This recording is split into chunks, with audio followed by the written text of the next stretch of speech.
today it's time to understand clauses. I know the word clauses itself gives you a lot of tension, but let me tell you, we are here to ease it. I am here to ease it. You're going to understand this topic very clear, and I'm sure you're not going to have any kind of issues when it comes to gap filling. Yes, this topic comes in the form of gap filling. So it's not that you have to sit and identify whether it is noun clause or an adverbial clause or a relative clause, nothing of the sort. But yes, you need to understand all three and then you need to fill in the gaps. So let's get moving. What are clauses? A clause is comprised of a group of words which includes a subject and a finite verb. So you have a subject and you have a finite verb. Now, if I talk of a finite verb, what do you mean by a finite verb? Alright, I'll tell you. So, if I take the verb do, to do is infinitive. To plus verb is an infinitive. Please keep that in mind. To plus verb, any verb, to play, to sing, to dance, to read, all of them are called infinitive verbs. Whenever you combine the verb with a to, it is infinitive. So, that's an infinitive. Now, let's talk of what is a finite verb.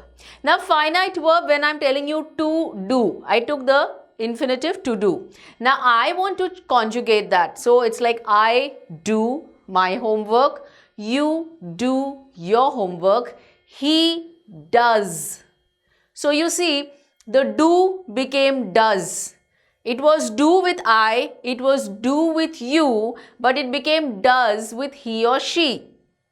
That means the verb changed according to the subject. In that case, when the verb changes according to the subject, it is called a finite verb. Like if I tell you, I have, you have, she has. So, the have changed to has. So, in this case, it is a finite verb. Yes? So, let's move on. So, it includes a subject and a finite verb. A clause contains only one subject. You know what's the subject, right? It's the doer of the action. You will get to know in your examples here. And one verb, which is an action word. We all know what's a subject. We all know what's a verb. The subject of a clause can be mentioned or hidden, but the verb must be apparent and distinguishable. Well, in this case, see, this is what they're trying to tell you. So let's look at these examples and you will understand this better. I graduated last year. Now, this is a one clause sentence. See, I is the subject, graduated is the verb. This whole thing, it is a group of words, right, with subject and a finite verb. So, I have a subject I and I have the verb graduated. Remember, the subject can be hidden, okay, but that will be in case of, imperative sentences where you say stand up, sit down, in that case. But here, the verb has to be visible. It has to be there. So, one clause. Then, let's look at the second sentence. When I came here, I saw him. Now, that's a two clause. How two clause? Now, when I came here is one clause. I saw him is the second clause, right? So, in this also, if you see, you have the subject and you have the verb.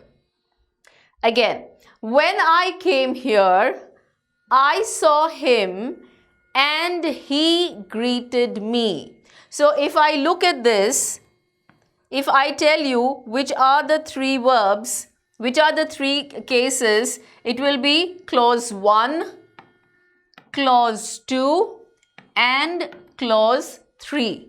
Now, in this case, you see everywhere you have the subject and you have the verb, right? It's like subject and having the whole predicate. Are you getting it? So, here it is a three clause sentence. You have three different clauses. You have the subject, you have the verb. Clauses are the center of sentences and phrases strengthen the sentences to become meaningful.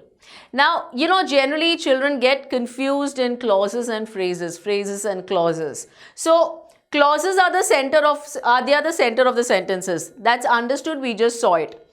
And phrases, they strengthen the sentences to become meaningful. So, a phrase is a group of words which makes sense but not complete sense, like as soon as possible, on the way, and so on. So, these are not complete sentences. They just add to it, right? They add to the sentences, they make it more meaningful, but they are not completely meaningful by themselves. They don't make sense by themselves. So that's the difference in clauses and phrases. Just in case you didn't know, this is for your knowledge. Moving further, you need to understand clauses are mainly of two types. Independent clause and dependent clause. See, this is extremely important. I could have immediately, just started with noun clause, adverbial clause and relative clause. But I want you to understand, see, I'm doing it from scratch. I mean of clauses. So you need to understand which is an independent clause and which is a dependent or a subordinate clause. First, we will understand this and then we will go further. Once you have understood this, it will make it way easier for you to understand the rest. Yeah. So let's pay full attention. Now, let's look at our independent clause. An independent clause functions on its own to make a meaningful sentence and looks much like a regular sentence. Yes, independent, just as the name suggests, it does not depend on anything to give it complete sense. It makes complete sense on its own. It has a subject, it has a verb, and you have the complete predicate. Look, Mom took the car to get fixed. Mom is the subject, took is the verb. Now, Mom is the subject and took the car to get fixed. That's your predicate. Remember, the predicate actually begins from here, from the verb. This is your subject, correct? This whole thing is your predicate. Now, this whole sentence makes complete sense. Yes, it does not need anything more to make meaning to it, to add meaning to it. So, in that case, Mom took the car to get fixed is an independent clause. It is an independent clause. It does not need anything. It contains the subject mom and the verb took. The clause expresses a complete thought and stands on its own as a sentence. Perfect. That's a regular sentence. That's your independent clause. It does not depend on anything. In a sentence, two independent clauses can be connected by the coordinators. For, and, nor, but, or, yet, so. We remember fanboys? Yes, this is the acronym. For, and, nor, but, or, yet, and so. These are your connectors, right? These are the coordinators. I adore candy factories and I want to own one someday. Now, just like they're telling you, these are two independent clauses. Okay, these are two independent clauses and they are connected by the coordinator. Now see, in this case you have I as the subject, adore as the verb. So if I take subject and predicate also, it makes sense. I is the subject, adore candy factories makes sense. It is a whole sentence by itself. It's independent. This clause does not depend on this clause. Likewise, this clause or this sentence does not depend on this. They both are connected with a coordinator and. Are we clear? See, even here, I want to own one someday makes complete sense. Stands on its own, right? I is the subject. Want to own one someday, your predicate. Want is the verb. So, are we clear with this? We have understood what are the independent clauses, right? Okay, moving further, let's go to the dependent clause. A dependent clause cannot function on its own because it leaves an idea or thought unfinished. Now you have dependent clause, just as the name is suggesting, it depends on something else to make complete sense. It does not stand on its own. It is also called the subordinate clause. Please remember this. Don't get confused. Dependent clause or subordinate clause, both mean the same. Dependent clauses help the independent clauses complete the sentence, right? They add to the sentence. A dependent clause cannot alone form a complete sentence. Alone by itself, it does not make sense. Yes, it adds to the independent sentence. We will know how. The subordinators do the work of connecting the dependent clause to another clause to complete the sentence. Just like we saw previously, and was there, right? It was connecting two independent clauses.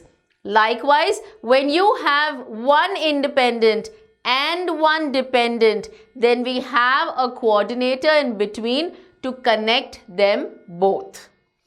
In each of the dependent clause, the first word always is a subordinator. Subordinator, coordinator, connector. Subordinators include relative pronouns. Now, which are the different subordinators? They can be relative pronouns, they can be subordinating conjunctions, and they can be noun clause markers. They are all there further in the list. Don't you worry. Don't you worry at all. Right? So let's look at these examples. They have been highlighted for you. Now we said a dependent clause, independent clause, we have a coordinator. I know the man. Makes sense? I is there, subject, know is the verb. It makes sense. I know the man. Okay? So the white ones are your independent clauses. Who stole the watch? Now, who stole the watch, as it is showing by itself, is your dependent clause. Why? It is beginning with a subordinator. And this is adding to this. It's not that this independent clause, I know the man, is complete. So if I don't write who stole the watch, it's fine. It's independent. But if I remove the independent and if I just write who stole the watch, it is not making any sense. It's not a question. It's not ending with a question mark. So don't tell me that. I read your mind. It does not make sense. This is a subordinator. This is a dependent clause. It needs this. It needs this to make complete sense. So it is a dependent clause. This dependent clause depends on the independent clause to make complete sense. Clear with it? Great. Let's go further. He bought a car which was too expensive. Same thing. He bought a car, independent clause, which was too expensive, dependent clause, beginning with a subordinator and getting connected to the independent clause to make complete sense. Great going. I know that he cannot do it. I know. It's complete. Yes, I know. Right? But that he cannot do it, that is your subordinator. Right? Now the lines, the part of the line in pink are all your dependent clauses. They are getting connected to the independent clauses with a subordinator to make complete sense. Good going. He does not know where he was born. Where he was born is your dependent clause. And he does not know, it makes complete sense. It is independent clause, subordinator, where. If you don't eat, I won't go. I won't go. Makes sense. It has a subject. It has a verb. Won't or will not. Won't is a combination of will not. So if you don't eat what? What about it? So in that case, it is a dependent clause. And don't think that your dependent clause come only on in the second half of your sentence. They can come right in the beginning too. So don't remain under that wrong impression. Yeah. So the dependent clause can come at the beginning of the sentence too. He is a very talented player, though he is out of form. Now, he is a very talented player, makes complete sense. It is an independent clause. Though he is out of form, though is your subordinator, and the line in pink is your dependent clause. It is getting connected to the independent clause with a subordinator though to make complete sense. I'm sure we have understood the entire concept of a dependent clause. There are three kinds of clauses. You know what clauses? Now here they are talking about your dependent clauses. Independent clause is one only. There is nothing to it. There are no types to it. But if I talk about those dependent clauses, those clauses which begin with a subordinator, which begin with a connector, they are of three types. And which are they?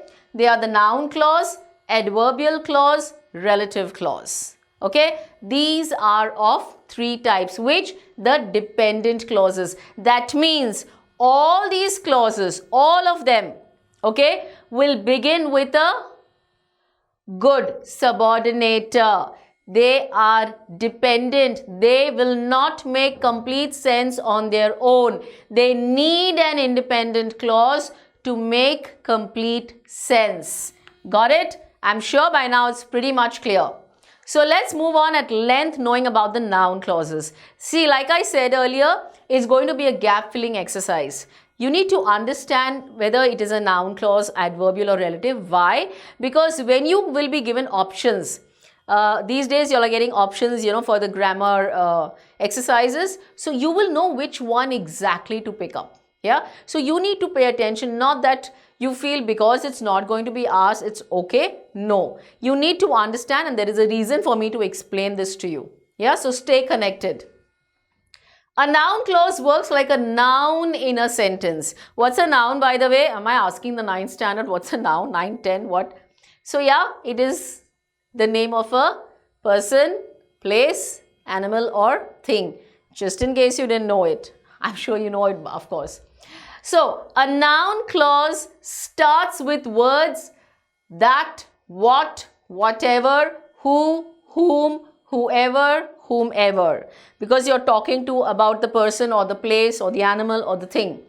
So, they begin with the following connectives. What are those connectives? So, you have different pronouns, relative pronouns, what, which, who, whom, whose. You have adverbs like where, when, why, how. You have conjunctions if, that, whether, right? There are quite a few. You need to understand how to get to it. So let's look at this. I don't know which shirt he has bought. Okay. Now, I don't know makes sense. So, which shirt he has bought is the noun clause, right? Because you are talking about the shirt here and it begins with a subordinator. I don't know where he went for a vacation. Where he went, again, you're beginning with where, right? So that's your dependent clause, your noun clause. She asked whether. So you see they're all here in front of you. She asked whether she could borrow her comb.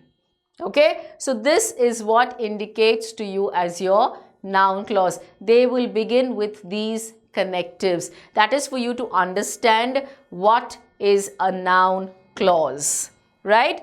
Moving further, you have functions of noun clauses. Now see, noun clauses are not just subjected to one part of it where it indicates a noun, right? There is more to it, so let's understand it. Not very difficult, way easy. Noun clauses function like noun or noun phrases. You remember we spoke of phrases right at the beginning. Yeah, they are a set of words, right? But they don't make complete sense by itself. So they can function as one subject. Now what you said made me very happy. What made you happy? What you said. So you see, if I look at this, this is your subject, right? And this whole thing is your predicate. Okay, so here it is coming as a subject to the verb made. What made me happy? What you said. This is your noun phrase. Whether he would help us is still unknown to us. Whether he would help us, again, it is playing the subject to the verb is. What is still unknown to us? Whether he would help us. This is how these options are going to come to you in gap filling. This is how you have to connect them. They also come as the object of the verb. What is that? Have you decided what? Have you decided what? Where you would be going for your holidays? Noun clause. He says what? He says what? What gives you the object? So you have to ask the verb the question. He says what? That he would assist me. Here again it is your clause, your noun clause. Moving further, complement. Now complement, this is what you are looking for. Now this means what? It's the complement. Now this and what you are looking for is talking about the same thing. So this is what you are looking for. What you are looking for is your noun clause. It is the complement. Complement here is where she works. This. Now this and where she works is pointing to the same thing. It is talking about the same thing. So it becomes the complement. Get these. They are not at all difficult. Trust me. Understand it. They are way simpler. Just concentrate on every word that is being spoken to you. Next, we talk of object of the preposition. Now, everything depends on whether he helps us or not. Can you tell me which is the preposition here? Yes, on. We all know on is a preposition. So, object. When you want to know the object of a verb, object of a preposition, what are the questions you ask? What or whom? Correct? So, everything depends on what? Whether he helps us or not. So there goes your noun clause. It is the object of the preposition. Now these are the different ways, like we spoke about, these are the different functions of the noun clause. A few more to understand. Now, complement of an adjective. Okay, it is doubtful whether whether she will reach in time.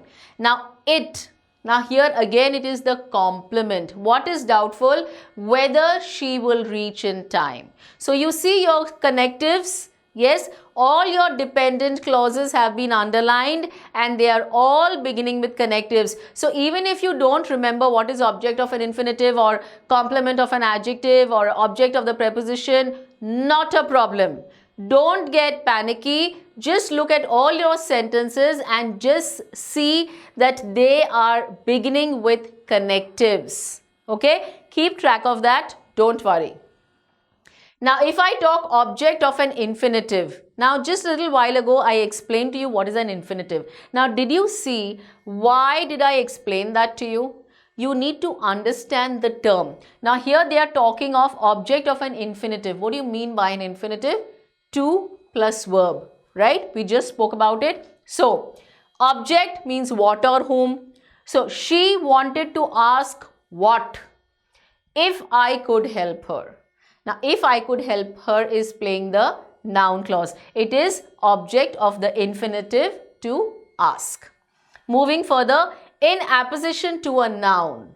Now, here it is talking about the noun. Now, just watch. Read the sentence first. The fact that he has failed surprised his parents. Now, what is the fact? That he has failed. So, it is apposition to the noun only. That he has failed is the fact. Correct? So, it is apposition to a noun. And do you see it's beginning with a connective? Yes. So, the fact that he has failed surprised his parents. That is your noun clause. Object of a participle. We know our participles, present participles, verbs ending in ing. Realizing, dancing, reading, singing, running, jogging, any of them. So, hoping, ing, participle. Again, object, hoping what? Hoping whom? So, hoping what? That they would win, they felt overjoyed. Hoping that they would win. Now again, do you see? It is beginning with a connective. So all your clauses, because they are dependent clauses, right? They will always begin with a connective. Good going so far. Very good. Now you also need to understand this, just in case you're confused whether it is a noun clause or not, though you will not be asked to identify, but see, you should always know the facts. Yeah, it's never, it's always an asset to have the knowledge. So, do you know what time it is? Tom can invite whomever he chooses. I don't understand what you're talking about. Whether Roman accepts the job or not is his business. Now these are different types of sentences. Your dependent clauses have already been highlighted. Yes, and you see they are all beginning with your connectives. Now, the bolded noun clauses are dependent clauses. We know that. Unlike independent clauses, they can't stand alone as full sentences. We are aware of it. What time it is, whomever he chooses, what you are talking about, whether Roman accepts the job or not, how do they make sense? Do they make sense alone by themselves? No, they don't. They are dependent. They are incomplete. Right? Noun clauses function to add more details to a sentence. Now this is adding more detail to do you know? Right? It is adding more details to it. If you are not sure whether a clause is a noun clause, try replacing it with other nouns or pronouns. Now that's a good trick. That's a good clue. So the same sentences, if you look over here, they have been highlighted. Okay, they have been highlighted. They have been replaced with a pronoun. The same sentences. Let's watch it out. Do you know what time it is? Do you know it? What time it is? You're replacing it with a pronoun. Tom can invite whomever he chooses. Tom can invite her, whomever he chooses. So you're replacing it with her. I don't understand what you are looking at. I don't understand him, or I don't understand it. The whole thing, what you are talking about, or the whole thing can be replaced with him or it. Whether Roman accepts the job or not, it is his business. See, the same, no difference. Yes, they are being replaced by pronouns or nouns. So they are noun clauses. I'm sure you have understood the whole thing by now. In case you still have any kind of doubts, please watch that video, watch that part once again to get it more clear. Let's move to the next clause, the adverbial clause. Now, adverbial clauses of condition. The adverbial clause of the condition is introduced by if, unless, whether. You are laying a certain condition. Okay. If you run fast, you will catch the train. Now, let's look at this sentence. It is telling you if you run fast. Okay. Now, here it is an adverbial clause. Do you see the if? Do you see they are telling you they begin with such connectives, right? The adverbial clause of condition is introduced by. You will catch the train makes complete sense. Independent clause. This is your adverbial clause. Unless you work hard, you will not pass. Again, we have unless, we have this, we have you will not pass. You will not pass is what? Your independent clause. It makes complete sense. It stands on its own. It does not need anything to make complete sense, to add meaning to it. It's a complete thing by itself. Unless you work hard does not make sense. Without you will not pass. Unless you work hard is your dependent clause, and you will not pass is your independent clause. So, the italic words in the above sentences form the adverbial clauses of condition. A conditional clause is a subordinate clause or a dependent clause. Remember, subordinate and dependent mean the same, and expresses a condition. It gives you a condition. If you don't run fast, you will miss it. So, if you run fast, you will catch the train. Unless you work hard, till you don't work hard, till that condition is not fulfilled, you will not pass. Do you get it? Let's move to the next. Adverbial clauses of time. Now, we saw adverbial clauses of condition.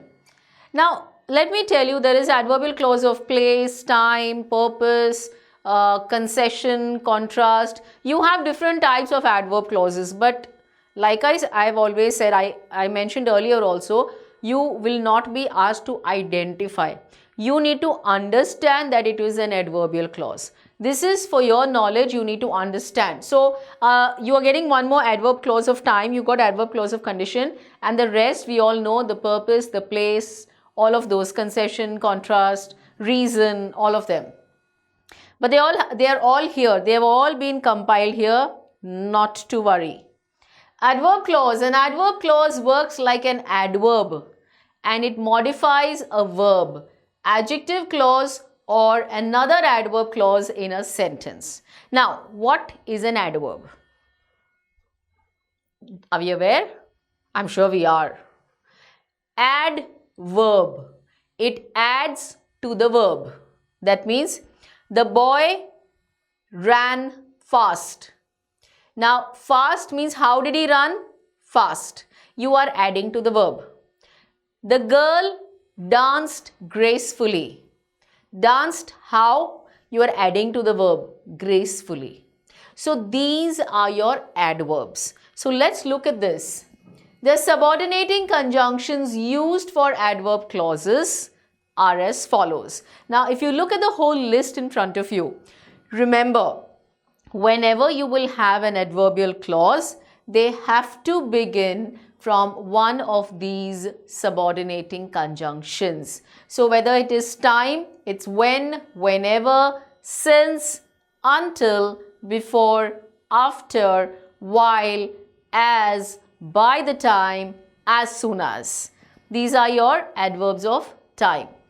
Talking of cause and effect, the reason, the purpose, because, since, now that, as long as, so, so that. Contrast, although, contrast means opposite. So, the opposite happens. Although, even, whereas, while, though. Okay? And condition, we already saw earlier, if, unless, only if, whether or not, even if, provided that, in case. So you see, we have these set of subordinating conjunctions which indicate adverbial clauses. Don't go before he comes. Now don't go makes sense. Before he comes becomes your adverb clause. It is beginning with before, adverb clause of time. He takes medicine because he is ill. Now, if I look at the adverbial clause here, if I look at the adverbial clause, it is because he is ill, right? It is beginning with a reason, a purpose, right? Like I said before, okay? Before here will tell you adverbial clause of time because if you see, it is there in the list. So, this is your subordinating conjunction before and here is your subordinating conjunction because. Here you have your adverbial clauses.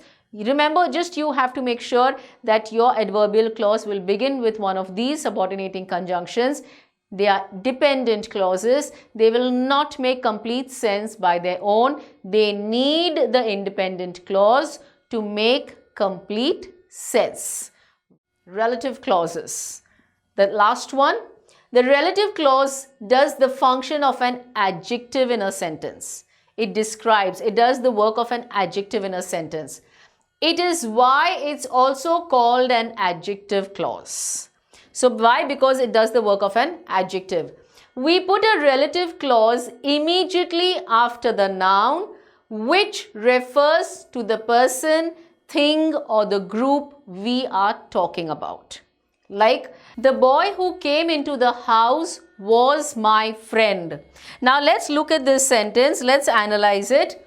Here we are talking about the relative clause. We are talking that the relative clause comes immediately after the noun. So do you see, this is the noun, right? The boy who came into the house, right? It comes immediately after the noun. Now this is your relative clause.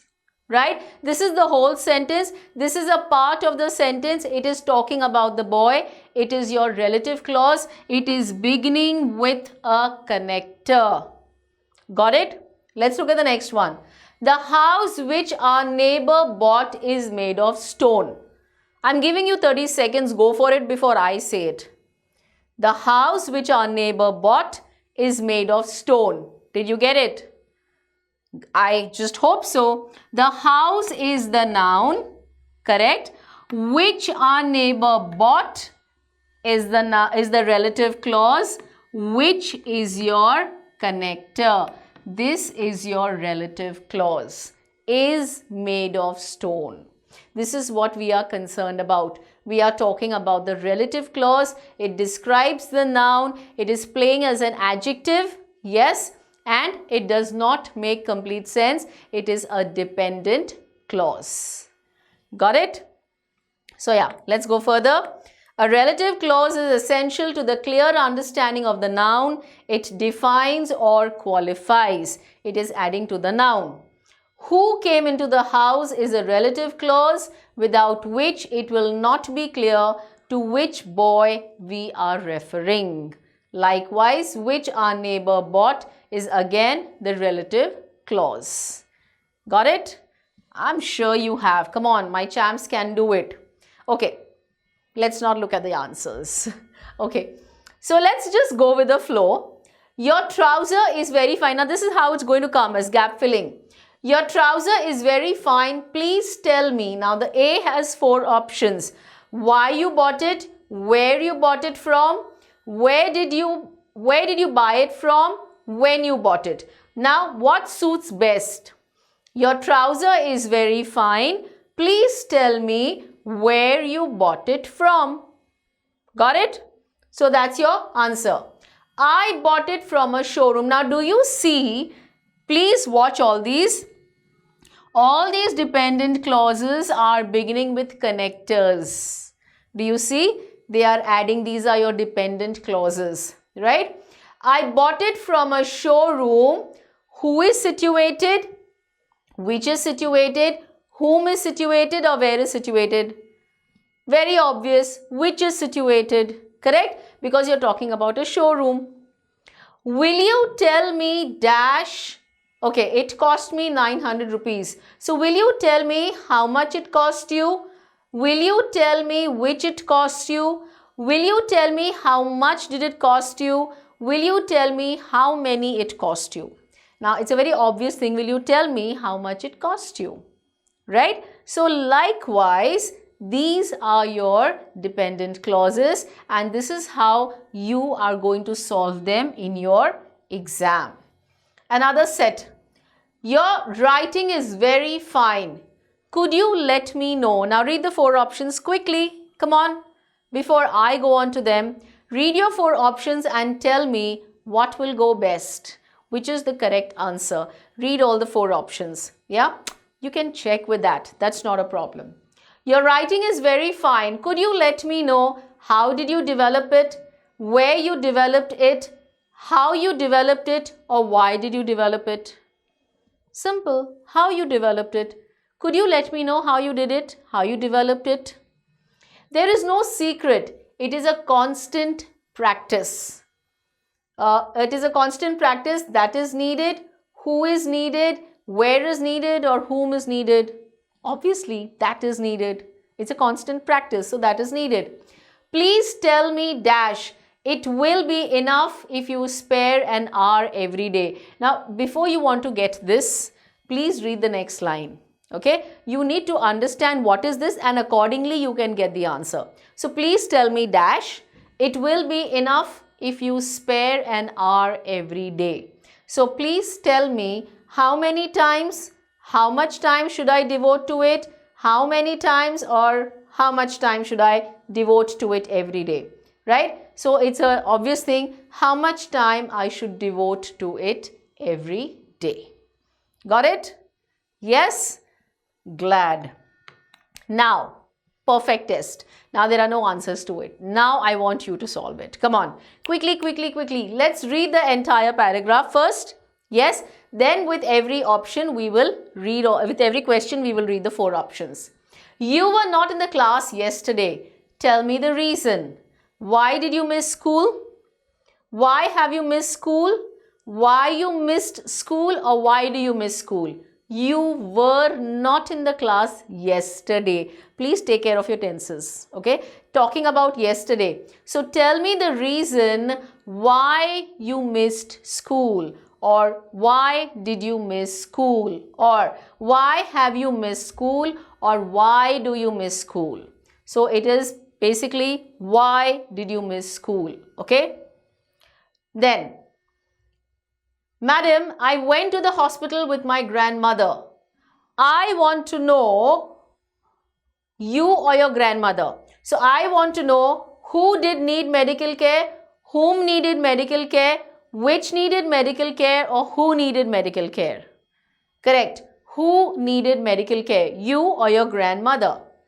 It was the grandmother. I had to go because my parents were away, as I was ready to go to school, because my parents are away, therefore I was at home. Now please understand, because my parents were away, because my parents are away. I had to go, past tense. So we will use the past tense only, because my parents were away. Got it? Not difficult, is it? There's no function coming separately, objective, preposition, complement, nothing. You have to understand the dependent clause just begins with a connector and you have to use the appropriate one. Perfect going. The secret of getting ahead is getting started. Start now. Start solving the practice papers right now because the topic is fresh in your mind and I'm sure you will go absolutely correct. Yes, you will. You have loads and loads of practice. You have your notes. Go through them and start solving it today, right now. Yes? And once you're done with it, keep watching and keep learning the other topics.